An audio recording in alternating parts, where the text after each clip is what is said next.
In the name of God, Holy and Undivided Trinity.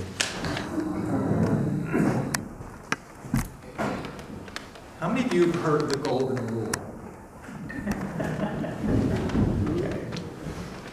Let me say it together. Do unto others as you would have others do to you. How about the Platinum Rule? Show of hands.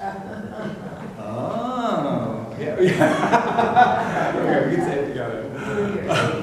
Do unto others as they would have you do unto them.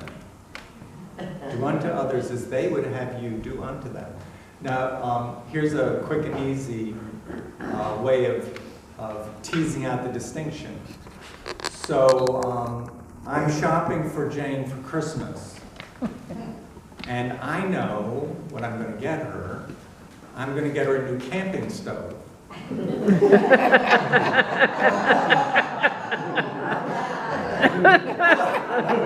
do unto others as you'd have them do unto you. I mean, wouldn't she like that? Because I'd love that, so it must be the right thing to do. Right? What do you think the effect of that's going to be? But if I was to be take another step and think about the only person who's sitting on this side of the church except the choir. What is that about, everybody? I mean, we're all sitting here. I'm glad I didn't have the psalm by side. So I would think differently. I'd think, well, what would really please her? Right? How would she have me love her? Or what would be an expression of love that she'd understand to be an expression of love? And it takes some permutations. I mean, it's a little easier now that we've been married for 23 years. I sort of have a sense. But you know what it's like to try to tune in to what someone else really needs or wants. It takes getting to know them. You can't just sort of project your own ideas and throw it at them, like love is a cannonball or a baseball, and you just sort of pitch it, and oh, they'll get love because this is what I know love to be. There's some sort of getting to know the nuance, some subtle sense of how love registers for the other person. And that takes being able to be articulate as well as sensitive, because in a relationship where that might happen, someone's letting you know what registers as love for them, as well as you coming to know it. And wanting to see and understand, and then respond accordingly. And it's so easy for us, I think, I know it is for me, to assume that I know how to love someone else.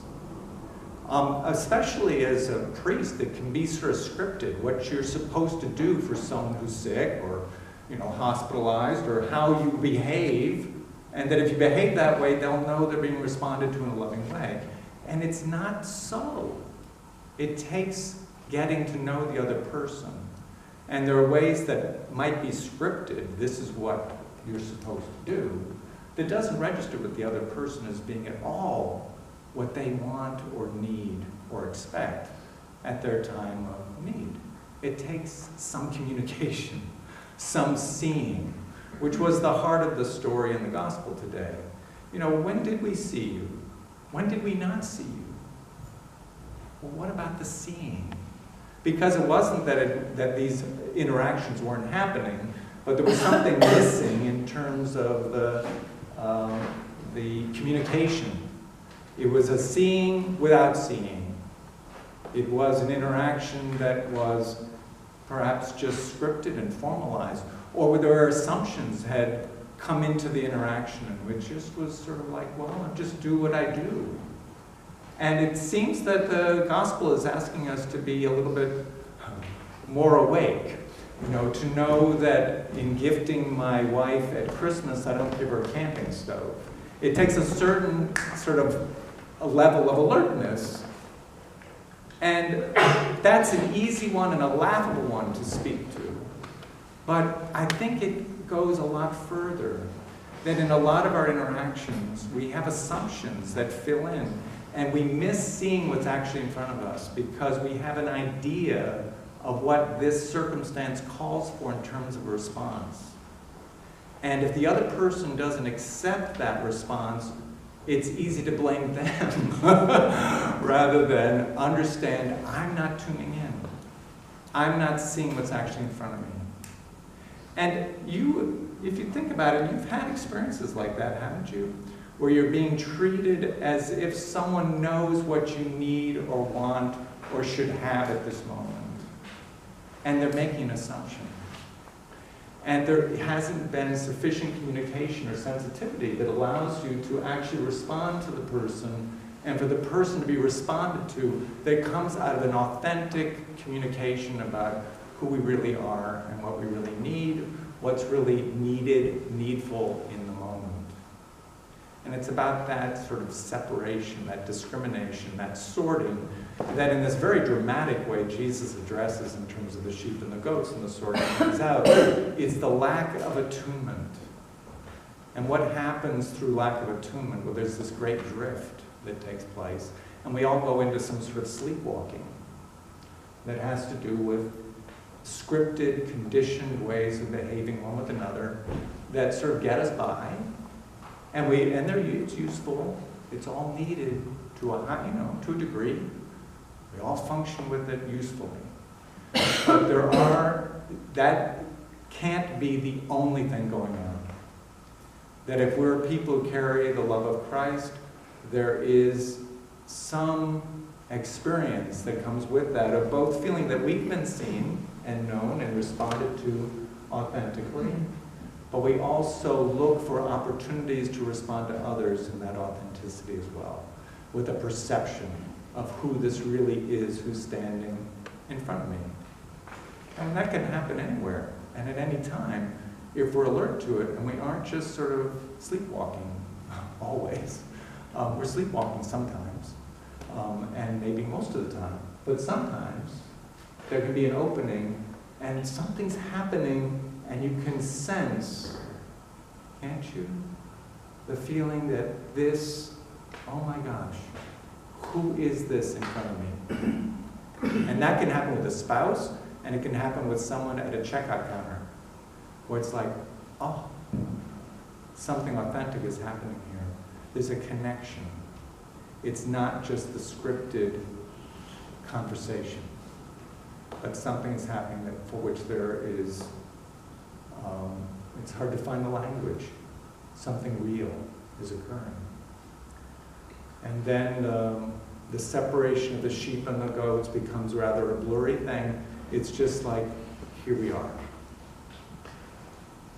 And in that moment, there is something real and connected.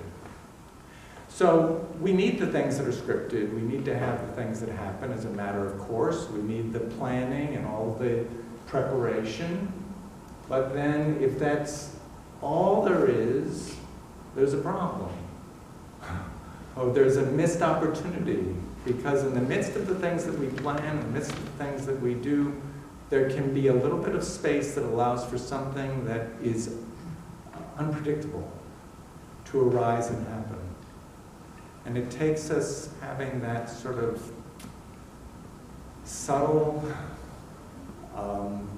thing that I'm calling awakeness that allows it to occur, where there's the space to just be with one another in the midst of all of the activity, of all the things that occur, and to know that Christ is alive in the midst of the interaction, and that there is life.